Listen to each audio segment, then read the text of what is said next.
Your sister is moving in. Don't make a big fuss, my parents remarked offhand at dinner.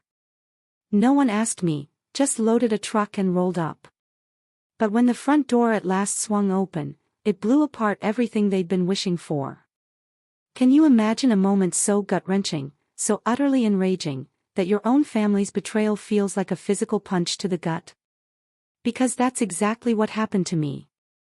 They showed up on my doorstep, a giant moving truck in tow, ready to invade my sanctuary, only to find a complete stranger answering the door. And believe me, their faces. Priceless. My name is Chloe, and I'm 29. My Seattle apartment isn't just where I live, it's my personal victory trophy.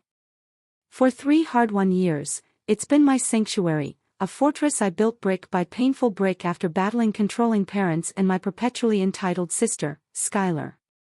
But all that peace shattered the moment Mom and Dad uttered those words at family dinner, "Skylar's moving in." Don't make a fuss. It wasn't a request, it was a decree. And they didn't even bother to ask. They just packed a truck and showed up, expecting me to roll out the red carpet. Oh, if only you could have seen their faces when that door opened, and it wasn't me standing there. Okay, let me rewind a bit and set the scene for you. For 5 years, I've poured my heart into my job at Horizon Creative. Last spring, I finally snagged that senior graphic designer position, and it came with a decent raise. Seattle's housing market is a nightmare, but it was enough to comfortably afford my 1-bedroom apartment with a small office in Capitol Hill. Yeah, the hardwood floors creak, and the pipes sometimes make alarming noises, but that bay window? It instantly stole my heart. This place isn't just 4 walls and a roof. It's mine. I've poured my soul into it, furnishing it with second-hand treasures I've slowly upgraded, filling it with plants I've somehow kept alive, and decorating the walls with my own art and pieces from local artists I admire. This apartment, it represents something so much bigger than just a place to sleep. For years, I scraped by, living paycheck to paycheck, sometimes with Craigslist roommates, sometimes crashing on my best friend Leah's couch when things got truly desperate. Ramen was a nightly dinner staple more often than I care to admit. Breaking into the graphic design world is brutal. It meant low-paying gigs and clients who thought exposure was fair payment.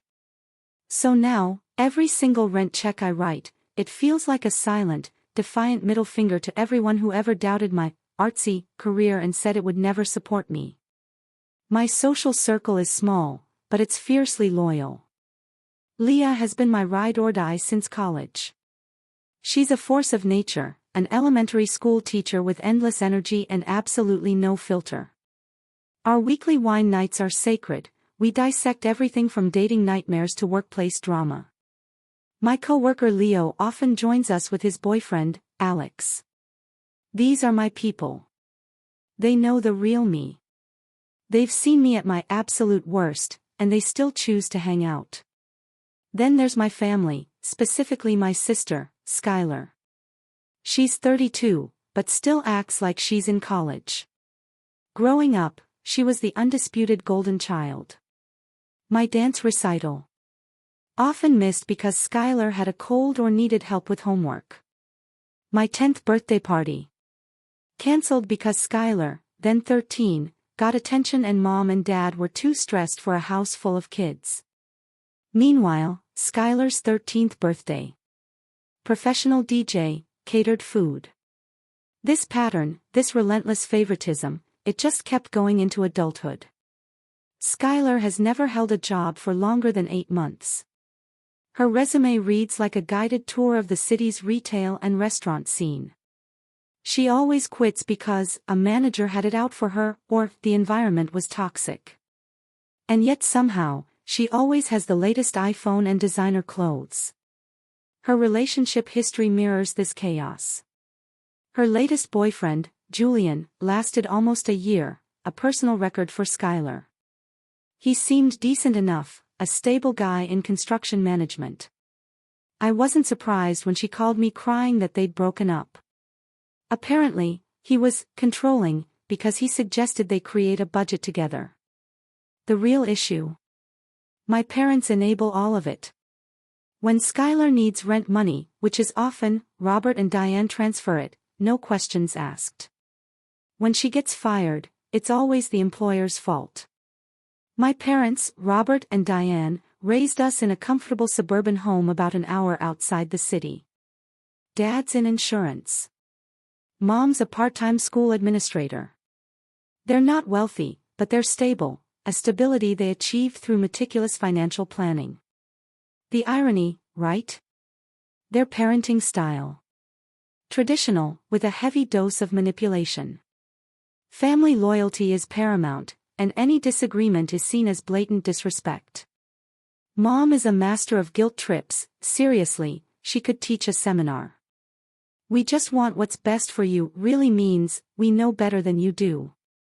Dad prefers the direct approach, stating his opinion as fact and expecting absolute compliance.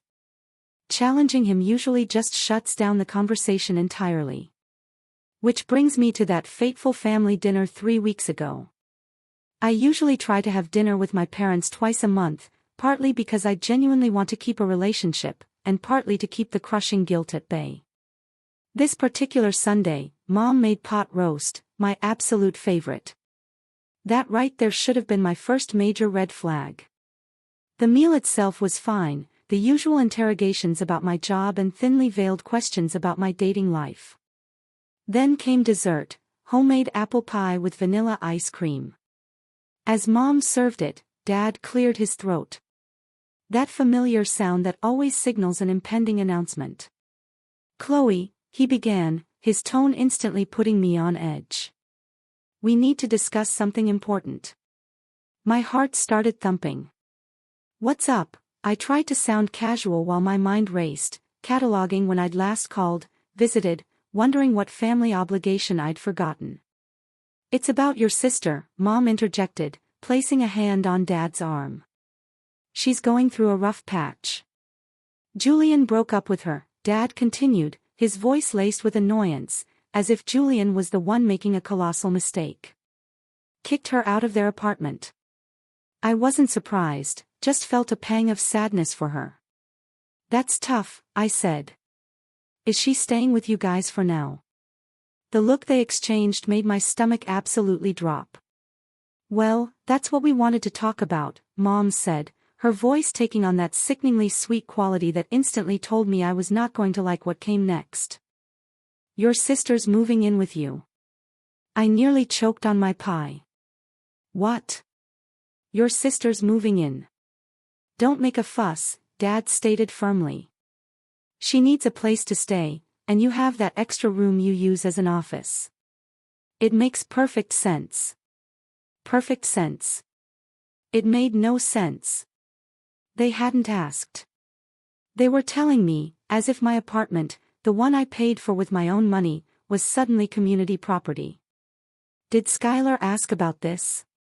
I managed, struggling to keep my voice even. "She's embarrassed," Mom explained.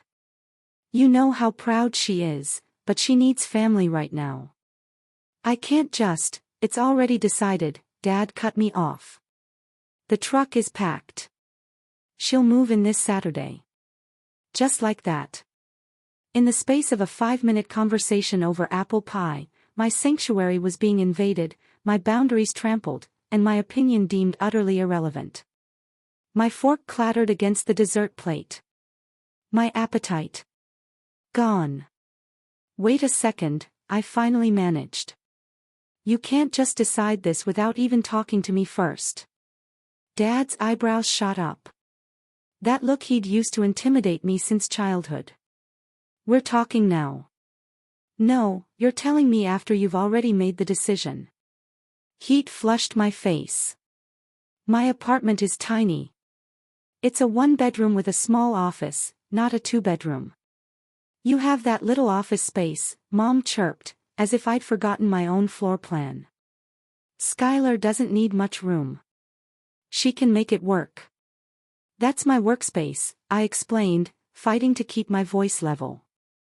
"I work from home 2 days a week. All my supplies are there. My drawing tablet, my reference books, you can move that stuff into your bedroom," Dad dismissed with a casual wave of his hand. Plenty of people work from their bedrooms. I took a deep breath, trying a different angle. Having another person will increase all my expenses. Utilities, internet, groceries. I just got this promotion, but Seattle isn't cheap. Skylar will contribute, Mom assured me, though her utter lack of eye contact screamed that even she didn't believe it. Once she gets back on her feet. And when will that be? I pressed. How long is this arrangement supposed to last? Another uncomfortable glance exchanged between my parents. Well, we can't put an exact timeline on it, Mom hedged. Until she's stable again, I finished, the last word sharper than I intended. Which could be weeks, months, years. That's what family does, Chloe, Mom said, her voice dripping with that martyr tone I knew so well. We help each other without counting the cost or watching the clock. I would think you'd want to be there for your sister during this difficult time. Dad leaned forward, elbows on the table, his gaze fixed on me. This isn't a negotiation. Skylar needs help, and you're in a position to provide it. End of discussion. As if summoned by her name, the front door creaked open, and Skylar walked in. Her eyes were red-rimmed, but her makeup, of course, was flawless. She scanned the table, instantly picking up on the tension. You told her, she asked quietly, hovering in the doorway like some Victorian heroine about to faint. We're discussing it, Mom said, reaching out to pull Skylar to the table. Skylar sat down immediately, reaching for a glass of water.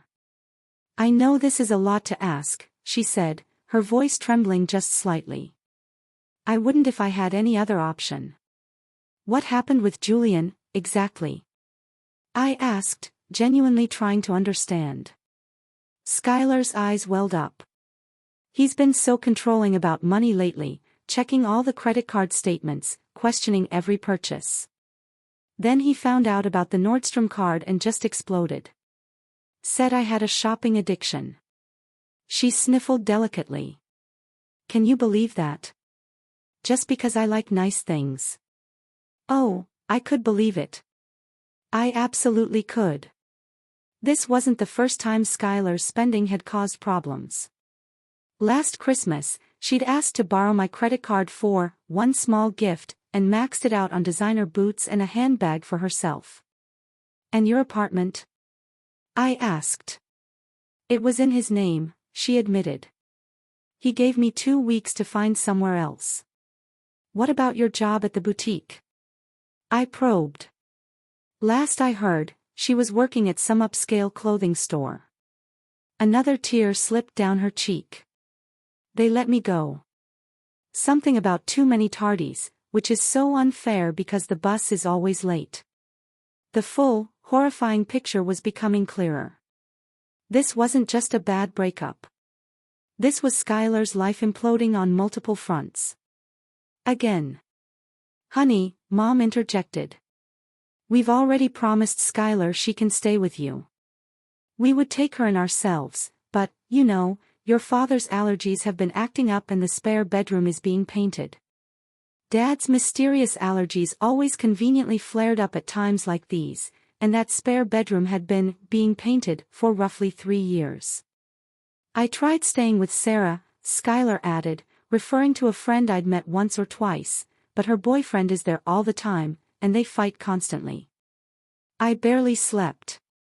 And I've already helped her pay off some of her credit card debt, Dad tacked on, as if this contribution absolved him of any further responsibility. The rest she'll handle once she's employed again. The walls were closing in. Every objection I raised was met with a counter, every concern dismissed.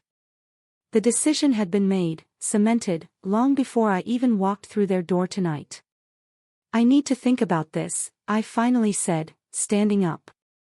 This is a big change, and I need some time. There's nothing to think about, Dad replied, utterly firm. The truck is rented. We'll be at your place Saturday morning at 9 a.m. I made my goodbyes shortly after, declining offers of leftover pie and additional layers of guilt. The drive home was a blur of raw frustration and bitter betrayal. My phone buzzed relentlessly with texts from Skylar. Can't wait to be roomies again, just like when we were kids. Do you think my queen bed will fit in the office? Should I bring my Vitamix or do you have a good blender? Each message twisted the knife, ratcheting up my anxiety. Memories flooded back, sharing a room with Skylar as teenagers, my journals read, clothes borrowed without asking and returned stained, friends monopolized. Now it would be my professional equipment at risk, my carefully cultivated peace utterly disrupted. Instead of heading home, I instinctively pulled into the parking lot of Analog Coffee, my usual haunt. I desperately needed to clear my head before returning to the apartment that felt tainted, already invaded. The comforting aroma of espresso and the soft hum of conversation started to ground me as I ordered my latte. "Chloe, is that you?" I turned to see Leah, my lifeline, sitting by the window, grading papers. "Hey," I said, sliding into the chair across from her. "Mind if I join you?" "Please do." She pushed her stack of essays aside. "These summer vacation stories are melting my brain. You look like someone just killed your cat. What in the world is going on?" And so I told her everything, the words tumbling out in a rush of raw frustration and rising panic. Leah listened, her expression morphing from surprise to utter outrage on my behalf. "They can't just decide this for you," she declared when I finished. "It's your apartment, your name on the lease." "You know my parents," I sighed.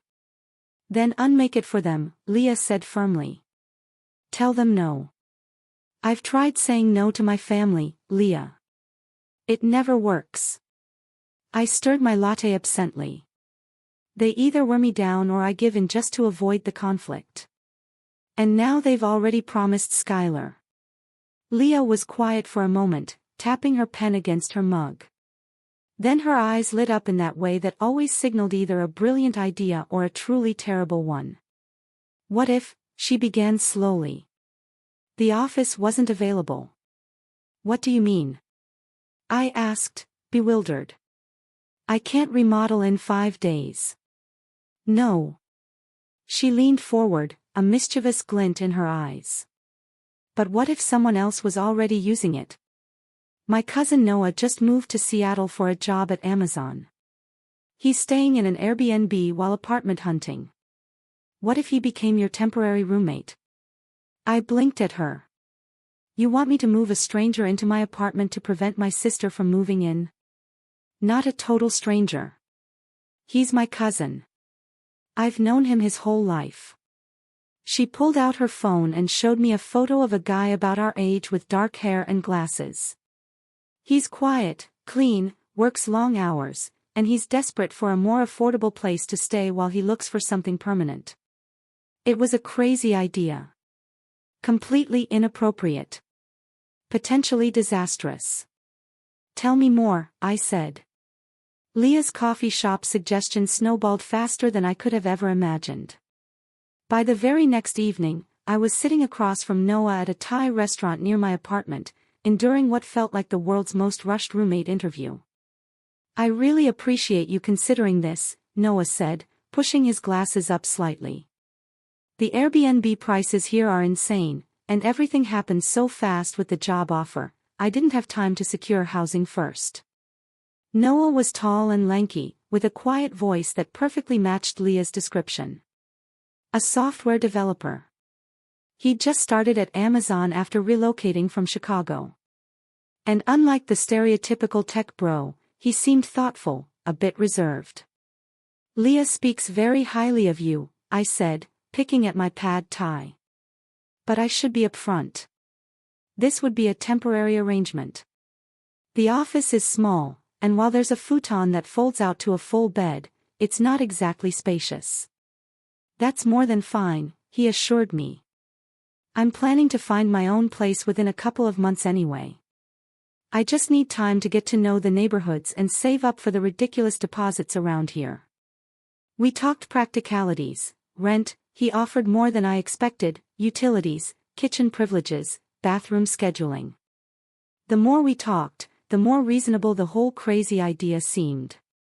Noah worked long hours, often staying late at the office.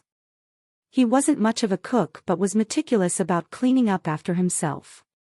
He didn't party, had no pets, and his main hobby was reading science fiction novels. I should also mention, I said, lowering my voice slightly, the real reason I need a roommate quickly is complicated. My sister was supposed to move in this weekend. My parents decided this without asking me, and I'm trying to prevent that from happening. Instead of the judgment I half expected, Noah simply nodded. Understanding. Leah mentioned something about family pressure. I get it. My mom still tries to plan my life from 1,000 miles away. You don't think it's terrible of me to block my sister? I asked, my voice small. He considered this for a moment. I think it's your apartment and your life. Sometimes family doesn't understand boundaries. By the end of dinner, I had a new temporary roommate. Noah came by the next evening to see the apartment. And by Wednesday, just 3 days after that fateful family dinner, he had moved in his essentials, clothes, laptop, books, not much else. The office transformation happened quickly. I consolidated my work materials, moving my drawing tablet and most important supplies into a corner of my bedroom. It wasn't ideal, but it was workable for the short term. Noah even helped rearrange the furniture to maximize the small space. By Wednesday night, the office had become a functional, if compact, bedroom. Meanwhile, my phone continued its relentless buzzing with messages from my parents and Skylar. I responded vaguely, neither confirming nor denying Saturday's moving plans. Dad called twice, but I let it go to voicemail, texting later that I was in meetings. I knew deep down I was only delaying the inevitable confrontation, but each passing day gave Noah more claim to the space. You'll have to tell them eventually, Leah pointed out during our Thursday wine night. We'd moved it to her apartment to give Noah some space. I know, I sighed, refilling our glasses. I'm planning to call them tomorrow night. I just needed to get everything settled first. How's it going with Noah? Any red flags? I shook my head. Honestly, he is the perfect roommate so far. Makes virtually no noise, cleans up after himself, and even brought home a French press coffee maker for the kitchen as a thank you gift. Told you he was a good egg, Leah said, looking smug. The quiet ones often are. It's weird though, I admitted. I've spent 3 years creating this perfect solo space.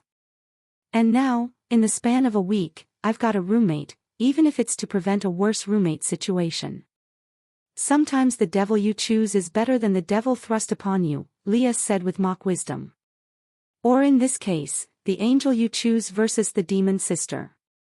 Skylar's not a demon, I said automatically, the lifetime habit of defending her kicking in despite everything. She's just a lot of trouble, Leah muttered into her wine glass. Back at my apartment that night, I found Noah reading on the couch, a cup of tea on the coffee table. He started to get up when I entered. Don't move on my account, I said. Plenty of room. He settled back down as I kicked off my shoes. How was wine night? Therapeutic, I answered, flopping into the armchair. Leah sends her love, by the way. She texted earlier to make sure I wasn't secretly an axe murderer, he said with a small smile. Apparently, she's having second thoughts about setting you up with a relative stranger. Are you an axe murderer? I mean, not currently, he replied. Too much effort. I prefer my job's slower method of soul destruction. I laughed, genuinely surprised by his dry humor. First week at Amazon that bad? Let's just say I understand why they have crying rooms. He marked his place in his book. How about you? Ready for tomorrow's family confrontation? I groaned. Not even slightly. Part of me is tempted to just not be here when they arrive. Would that help in the long run, though? He asked gently. No, I admitted. It would just delay the inevitable and probably make it worse. I chewed my lip thoughtfully. I should call them tonight. Give them a heads up. Want me to make myself scarce for that conversation? I considered the offer, then shook my head. No need. I'll take it in my room. But I didn't make the call that night, or the next morning. Each time I picked up my phone, I found a reason to put it down again. I told myself I was waiting for the right moment, but in truth, I was avoiding conflict, just as I always had. Friday evening arrived, and still no direct communication about the changed situation. Noah and I were sharing a pizza and watching a documentary when my phone buzzed with a text from my mother. Don't forget, we'll be there at 9 a.m. tomorrow with Skylar's things. Please make sure the office is cleared out. Love you. I stared at the message, anxiety churning in my stomach. Noah glanced over, raising an eyebrow. They're still coming tomorrow, I said, showing him the text. I never told them. What are you going to do? I took a deep breath. I guess I'll be having an unexpected family reunion in the morning. Do you want me to be out for that? Noah asked. I can make myself scarce for a few hours. I considered this, then made a decision that would change everything. Actually, I said, straightening my shoulders, if you don't mind, I'd like you to be here. In fact, I think you should answer the door. Saturday morning dawned under gray, drizzling skies, typical Seattle weather that perfectly mirrored my internal storm. I'd barely slept, endlessly replaying conversations in my head, imagining every worst-case scenario. Noah and I were at the kitchen counter, drinking coffee, an island of calm before the deluge. You sure about this? He asked, glancing at the clock. It was 8:45 a.m. No, I admitted, clutching my mug like a lifeline. But I'm out of options, and time. We could still call them, he suggested. Give them a heads up. I shook my head. They'll just try to talk me out of it, or worse, show up anyway and demand you leave immediately. At least this way, they'll be too shocked to have a prepared response. Noah nodded, adjusting his glasses. For what it's worth, Chloe, I think you're doing the right thing.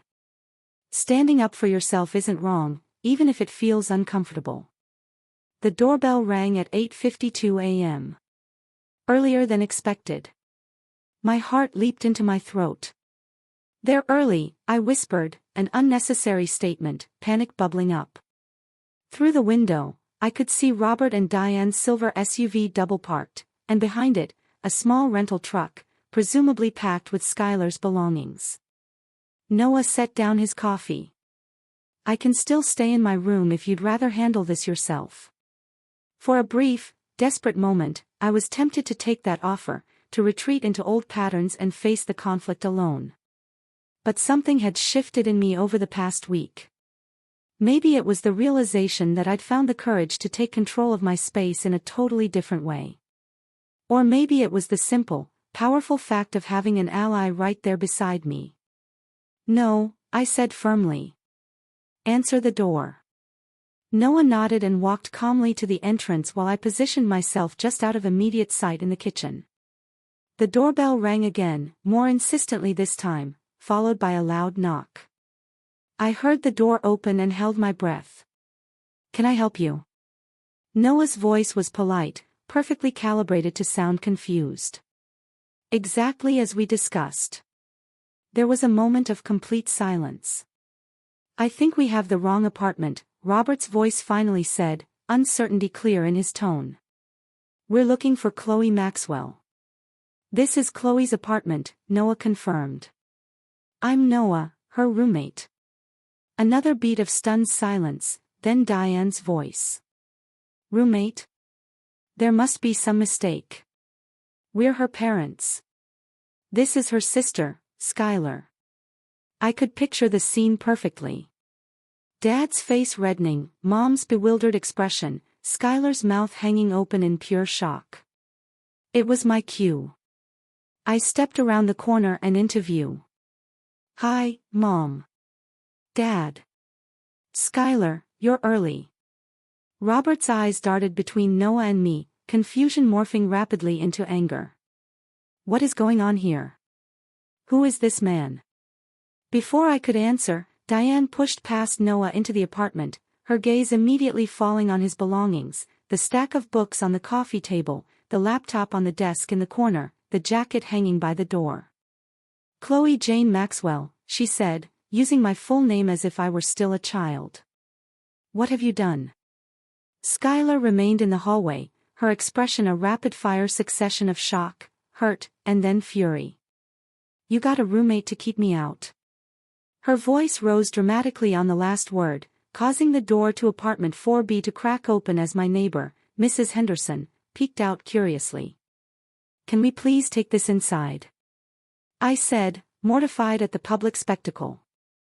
Mrs. Henderson, sorry for the noise. No problem, dear, she replied, clearly not meaning it, and in no hurry to close her door. Robert stepped into the apartment, his posture rigid. Young man, he addressed Noah directly. I don't know what Chloe has told you, but there's been a misunderstanding. We need you to leave immediately. Noah stood his ground, calm but firm. Sir, I've signed a rental agreement with Chloe. I live here now. Rental agreement? Robert's voice ratcheted up. Chloe, what is he talking about? Skylar chose this precise moment to fully embrace the drama, dropping theatrically onto the hallway floor. I'm going to be homeless, she wailed. My own sister would rather have a total stranger than help family. A door across the hall opened, and now Mr. Davies was watching, too. Perfect, is everything all right out here? Mr. Mendez, our building manager, appeared at the top of the stairs, drawn by the commotion. We've had noise complaints. 5 minutes into this confrontation, and I'd already managed to involve half the building. My father was glaring daggers at Noah. My mother was inspecting the apartment like she was cataloging violations. Skylar was creating a full-blown scene in the hallway, and the neighbors were getting a free Saturday morning show. Everything's fine, I said to Mr. Mendez, my voice strained.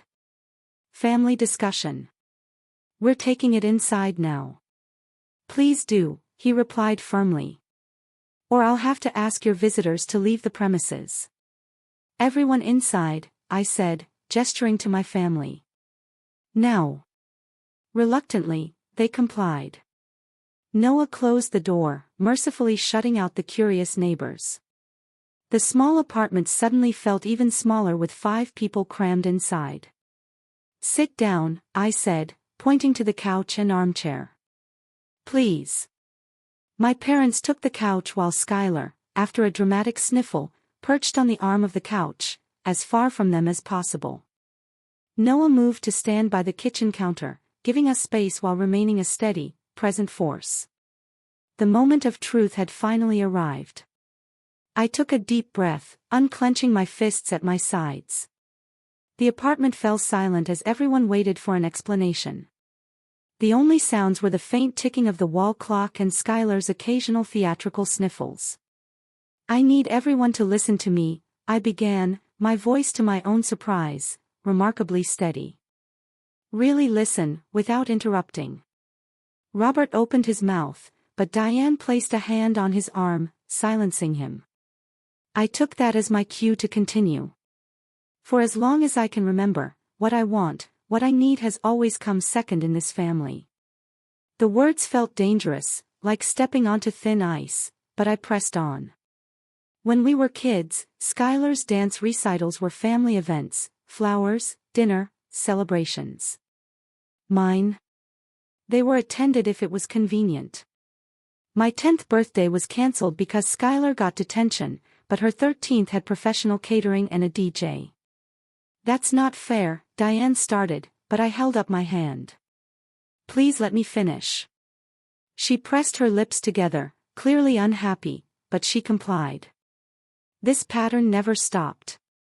In college, when I needed help with tuition, I was told to take out loans because you were busy helping Skylar with her maxed-out credit cards. When I graduated and was living on ramen just to make rent, you were paying Skylar's security deposit on her third apartment in 2 years. I turned to look directly at my sister. Skylar, I love you. You're my sister. But this isn't about not wanting to help you.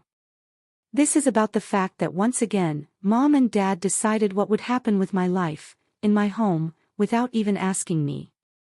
Skylar's expression was hard to read, part hurt, part defiance, but also something else, something that looked almost like understanding. I have worked incredibly hard for this apartment, I continued, my voice gaining strength. I saved for months for the security deposit. I painted it myself. I bought furniture piece by piece when I could afford it. This is the first place that has ever been truly mine, and I have the right to decide who lives here. I gestured toward Noah, who stood quietly by the counter. This is Noah. He's Leah's cousin and my new roommate. He moved in 3 days ago. You did this deliberately, Robert said, his voice dangerously low. To shut out your sister. Yes, I admitted, refusing to sugarcoat it. I did. Because for once, I decided to prioritize what I needed instead of what everyone else wanted for me. So, you'd rather have a stranger in your home than your own sister? Diane asked, her voice thick with disappointment. He's not, I began. But Noah stepped forward slightly. If I may, he said politely. I understand this is a family matter, and I'm an outsider here, but Chloe and I have a legal roommate agreement. I've paid rent and moved my belongings in. I'm happy to give you privacy to discuss this further, but I wanted to make the situation clear. Robert turned his glare on Noah. And who exactly are you? Where did you come from? How do we know you're not taking advantage of our daughter? Dad! I exclaimed, mortified. It's a fair question, Noah replied calmly. I'm Noah Ramirez. I recently moved to Seattle from Chicago for a software development position at Amazon. I'm Leah's cousin. You can call her to verify that. I needed temporary housing while I searched for an apartment, and Chloe needed a roommate. It was mutually beneficial. Mutually beneficial. Robert repeated sarcastically. While your own sister is left without a place to live. That's cold, Chloe. I didn't raise you to be so selfish. The word selfish hit me like a slap. How many times had I heard that? Every time I tried to set even the smallest boundary. When I couldn't babysit Skylar's goldfish because I had a final exam. When I couldn't lend Mom my car because I needed it for work. When I couldn't co-sign Skylar's lease because my own credit was still recovering from student loans. It's not selfish to have boundaries, I said quietly, my voice firm. It's not selfish to expect to be asked rather than told. It's not selfish to want some control over my own living space. We're family.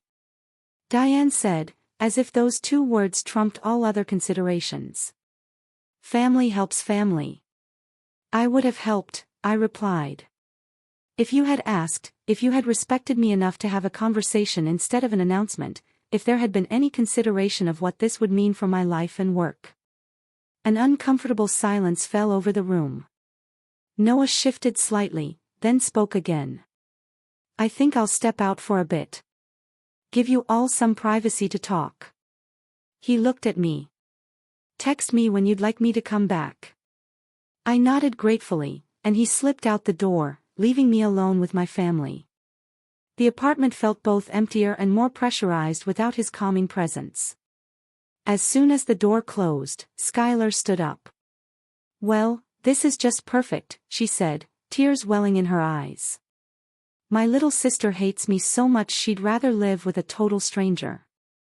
I don't hate you, Skylar, I sighed, suddenly exhausted. This isn't about you. Not really. It sure feels like it's about me, she shot back. Where am I supposed to go now? The truck is rented. All my stuff is packed. You could stay with Mom and Dad, I suggested, a hint of steel in my voice. Dad's allergies seem to come and go conveniently. Robert's face reddened. Now wait just a minute, no, she's right. Skylar interrupted, surprising all of us. She turned to our parents, suddenly animated in a way I hadn't seen before. Why exactly can't I stay with you? The spare room has been being painted for what, 3 years now? Diane looked utterly flustered. Well, your father's allergies have been particularly bad lately, and that's, Skylar, Dad said flatly. Skylar. Diane gasped. Language. No, I want to know. Skylar pressed on. Why push me onto Chloe? Why not help me yourselves? Robert and Diane exchanged uncomfortable glances. We thought. Robert began, then stopped. You need to learn independence, Skylar. You're 32 years old. You can't keep bouncing from crisis to crisis, expecting others to catch you. I blinked in surprise. This was not the direction I had expected this conversation to go. So, your solution was to force me on Chloe? Skylar asked incredulously. How exactly does that teach me independence? We thought. Diane tried again. You and your sister could support each other. She's always been so responsible, and you could help with rent. The truth dawned on me, slowly, then all at once. You weren't trying to help Skylar by sending her to me. I said quietly. You were trying to help yourselves. You're tired of bailing her out, but you feel too guilty to cut her off completely. So, you thought you'd make her my responsibility instead. The silence that followed confirmed every suspicion. For the first time, I saw my parents not as the all-powerful authorities of my childhood, but as flawed, tired people who had simply run out of solutions. Skylar laughed, a short, bitter sound. Wow. So, nobody actually wanted me. That's just great. She turned away, wiping at her eyes, and I felt a surge of sympathy despite everything. For all her drama and self-centeredness, this had to hurt. I'm going to wait in the car, she said, her voice thick with tears. Figure out what you're doing with my stuff. The three of us remaining, Robert, Diane, and I, sat in an incredibly uncomfortable silence for a long moment. We were trying to do what's best for everyone, Diane finally said, her voice small, barely a whisper. By making decisions for everyone without consulting them, I replied, my voice steady. That's not doing what's best. That's doing what's easiest.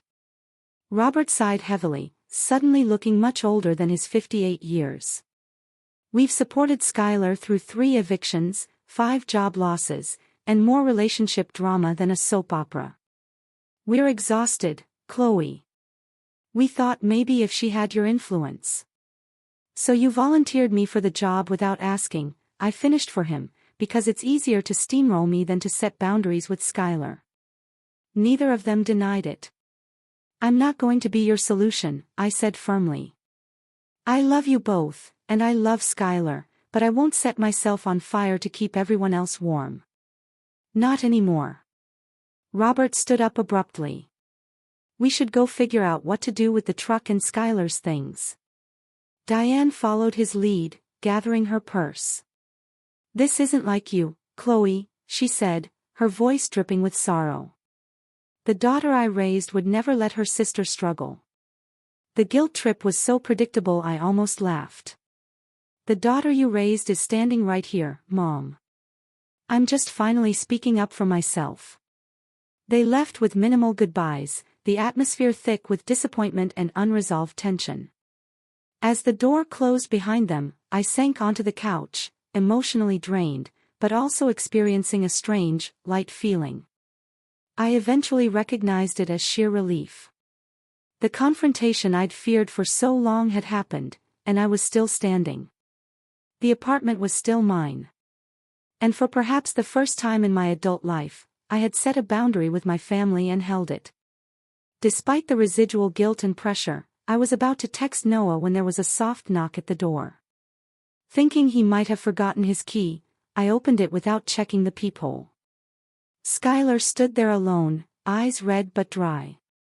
"Can we talk?" she asked quietly. "Just us." I hesitated for just a moment before stepping aside to let her in. She entered cautiously, as if she were now a guest rather than the entitled sister who had expected to move in without invitation. "Mom and Dad left?" I asked, closing the door. She nodded. "They're sitting in the car, probably plotting their next move. Dad's doing that thing where he taps the steering wheel and mutters to himself." I knew exactly what she meant. The familiar gesture father made when his plans were derailed.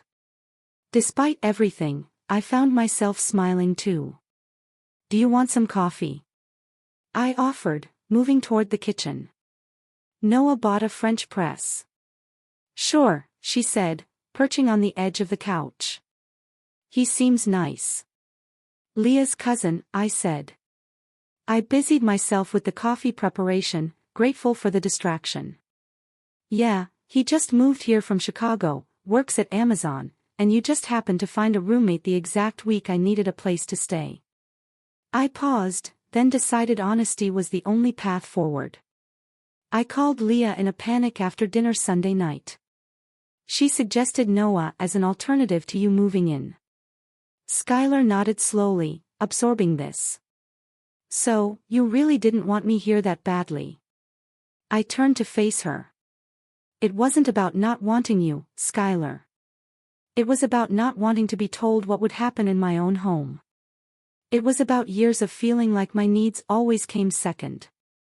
I poured the coffee and brought 2 mugs to the living room, settling into the armchair across from her.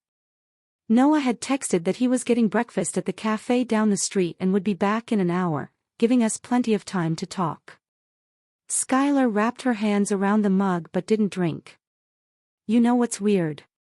When Mom and Dad told me I'd be staying with you, I didn't want to. This surprised me." "You didn't?" She shook her head. "I wanted to say no. I knew your place was small, and we haven't exactly been close lately, but they insisted it was the only option, that you'd be fine with it." She trailed off, staring into her coffee. "It was easier to go along with it than to argue." "I know that feeling," I said quietly. "I'm sure you do." She finally looked up at me. "We've both been playing our assigned roles for so long, haven't we? You're the responsible one. I'm the mess. You achieve, I fail. You save, I spend." I'd never heard Skylar speak with such self-awareness before. "When did you become so insightful?" A small, sad smile. "Therapy. For the past 6 months, actually. Julian's idea originally. My shopping." She hesitated. "It's not just liking nice things. It's an addiction. I buy things when I'm anxious or sad or empty. The high lasts about 5 minutes. Then the guilt sets in, but by then I've already spent money I don't have." This was more honesty than Skylar had shown in years. "I didn't know you were in therapy." "I didn't tell anyone. I was embarrassed." The perpetual screw-up, finally admitting she screwed up. She took a sip of coffee. "I was making progress, too. Had a budget, was sticking to it mostly. Then Julian found the Nordstrom card I'd hidden and realized I'd lied about stopping. He said he couldn't trust me anymore." "I'm sorry," I said, and meant it. "That must have been hard." It was. She set down her mug. "The truth is, Chloe, I'm jealous of you. I always have been." I nearly choked on my coffee. "Jealous of me? But you were always the favorite." "The favorite grew up," she corrected.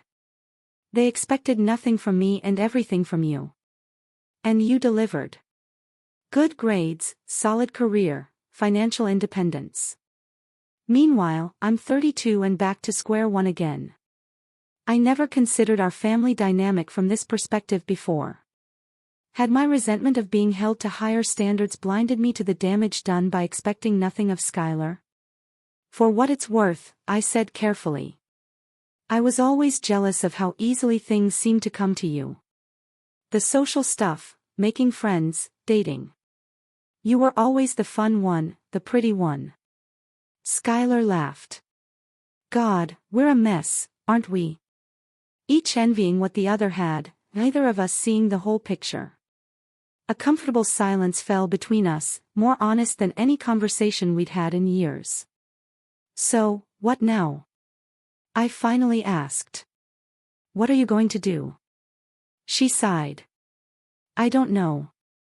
I can't stay with Mom and Dad. That would be a disaster for my therapy progress. Most of my friends are partiers who would be terrible influences. What about Sarah? I prompted. You mentioned staying with her before. She and her boyfriend broke up 2 days ago. He moved out, but she can't afford the rent alone. She's looking for a roommate. Skylar looked thoughtful. Actually, I hadn't considered it because Mom and Dad were so set on me staying with you, but maybe that could work. I encouraged. You said you were friends, right? Since college. She's one of the few friends who knows about my therapy and shopping issues. She'd be supportive, not an enabler. I could see the wheels turning in Skylar's mind as a plan began to form. Her place is closer to downtown, too, which would be better for job hunting.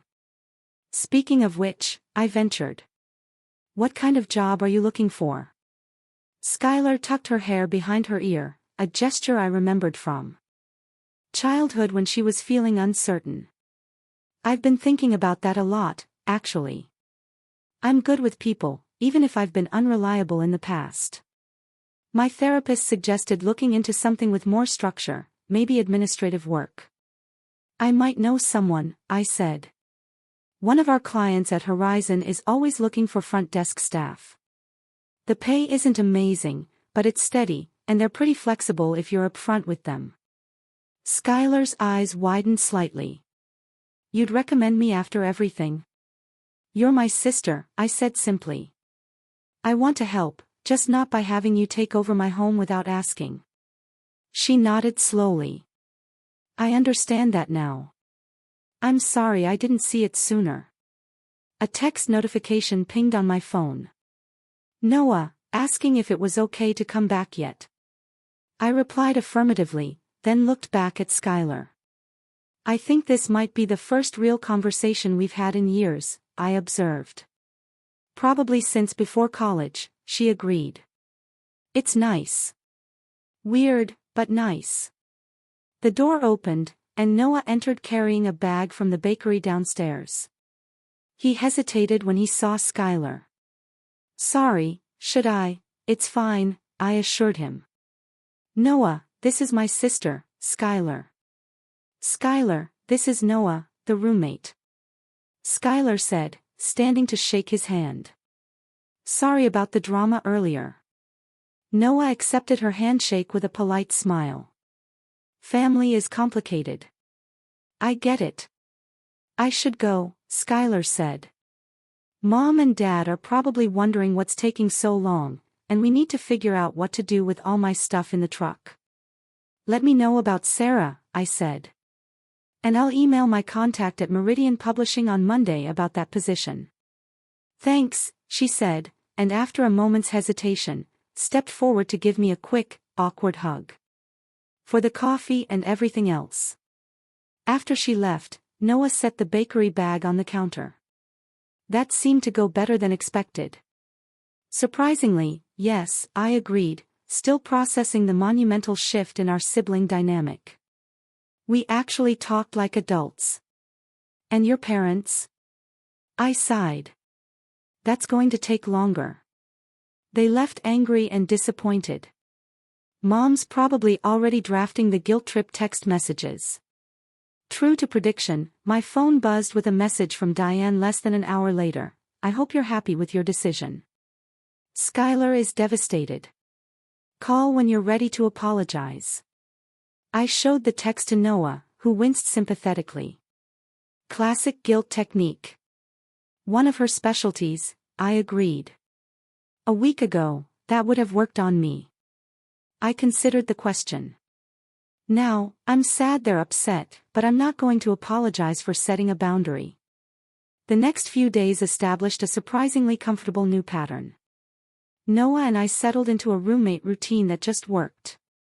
He was often gone before I woke up and worked late most evenings, but we developed a habit of sharing coffee on weekend mornings. He was tidy, respectful of my space, and unexpectedly easy to talk to once his initial reserve faded. He's become a permanent roommate and one of my closest friends. His quiet presence and unwavering respect for boundaries help me recognize what healthy relationships actually look like. We've settled into a comfortable routine of shared meals, occasional movie nights, and a mutual understanding that sometimes we both just need our space. I've even introduced him to some of my co-workers, expanding both our social circles. Skylar has surprised everyone, perhaps herself most of all.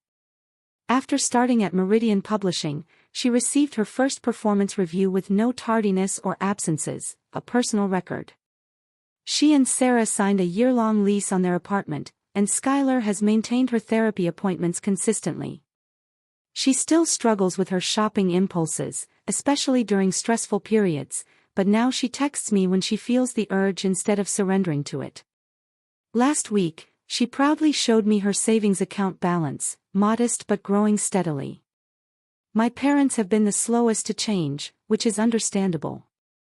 Decades of established patterns don't transform overnight, but they're trying in their own way.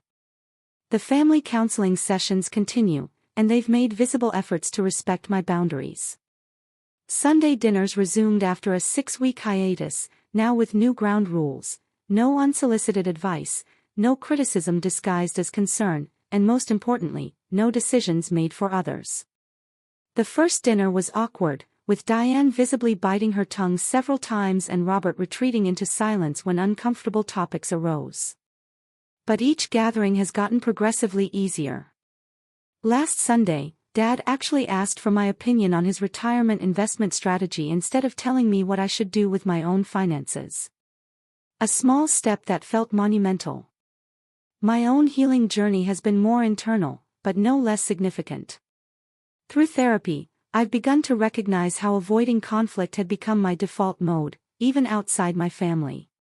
I said yes to projects I didn't have time for, accepted blame that wasn't mine, and swallowed my opinions to keep the peace.